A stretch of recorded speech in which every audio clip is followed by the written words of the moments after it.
Welcome,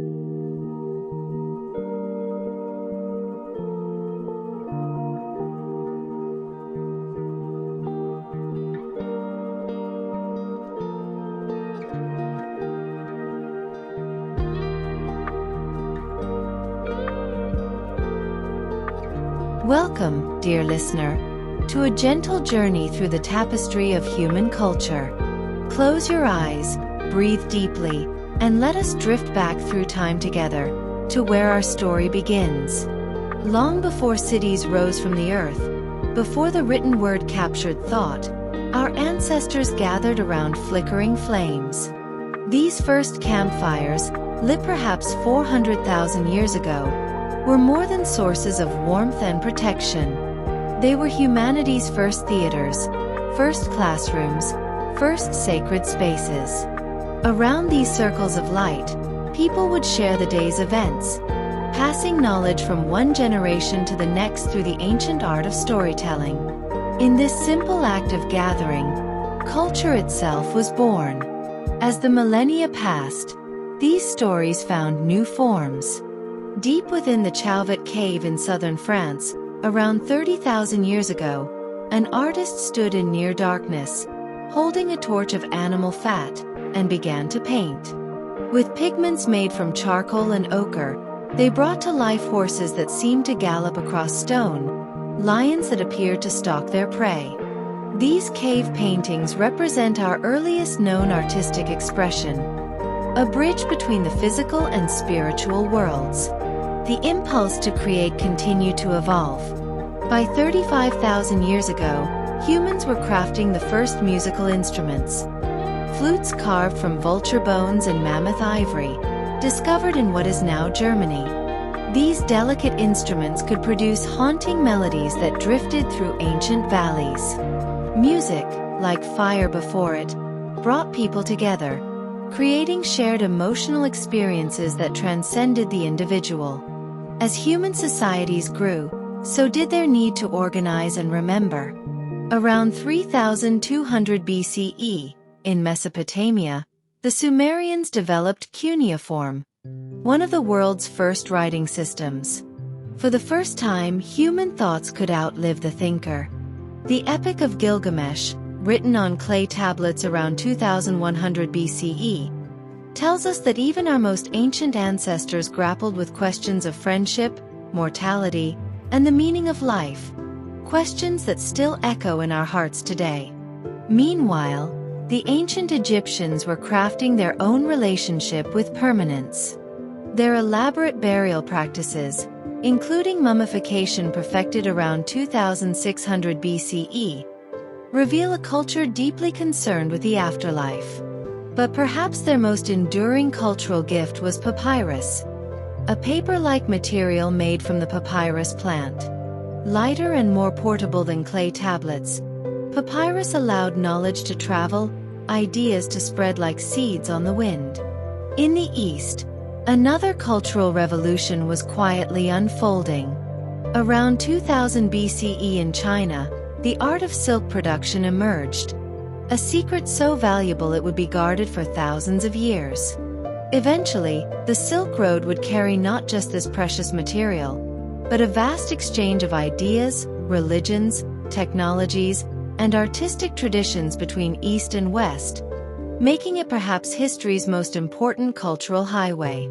The ancient Greeks, around 800 BCE, began to crystallize their rich oral traditions into written epic poetry. Homer's Iliad and Odyssey weren't just entertainment. They were the cultural foundation of Greek society, teaching values, preserving history, and creating a shared identity. Every Greek child learned these verses, creating an unbroken chain of cultural memory that stretches even to us today. As dawn breaks over our journey, we find ourselves in an age where human thought began to reach toward the heavens, not just with prayers, but with questions. In the 6th century BCE, along the coast of Ionia in ancient Greece, a remarkable shift occurred. Philosophers like Thales and Anaximander began to seek natural explanations for the world around them. This birth of philosophy represented a profound cultural turning point. The moment when humanity began to systematically question everything, to doubt, to prove, to think critically. Around this same period, across vast distances, something miraculous was happening simultaneously. Between 800 and 200 BCE, what philosopher Karl Jaspers would later call the Axial Age unfolded. In China, Confucius taught about harmony. In India, the Buddha sought enlightenment. In Persia, Zoroaster spoke of good and evil. And in Greece, Socrates questioned everything. These great teachers, who never knew of each other's existence, were independently reshaping humanity's spiritual and ethical landscape. As these philosophical traditions deepened, the Greeks were pioneering new forms of cultural expression.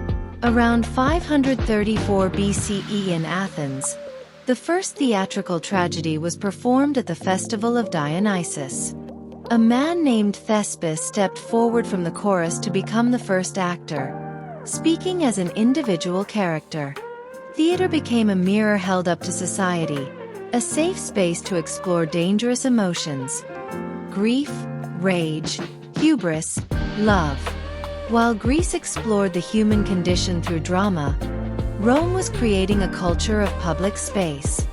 The Roman Forum, which began to take shape around 500 BCE, became the beating heart of civic life.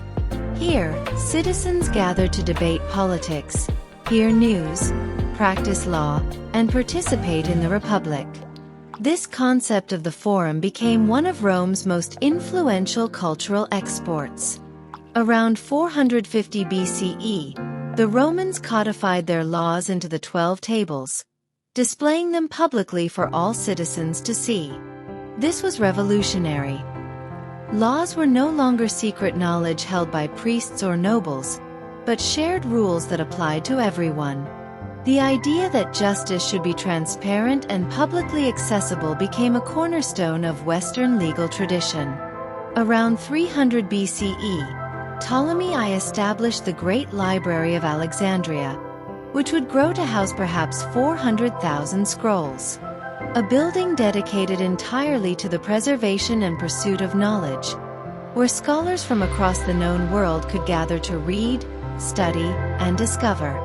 The library represented humanity's first great attempt to collect all human knowledge in one place. Far to the east, China was experiencing its own cultural flourishing. Around 200 BCE, during the Han Dynasty, paper was invented, a technology that would prove more revolutionary than any weapon. Paper democratized knowledge, making it possible for ideas to spread beyond the wealthy elite. This humble invention would eventually transform every society it touched. Around 80 CE, the Colosseum was completed, a monument to Roman engineering and entertainment. It represented the Roman concept of bread and circuses, the understanding that a society needs not just food and security, but also spectacle and shared experiences.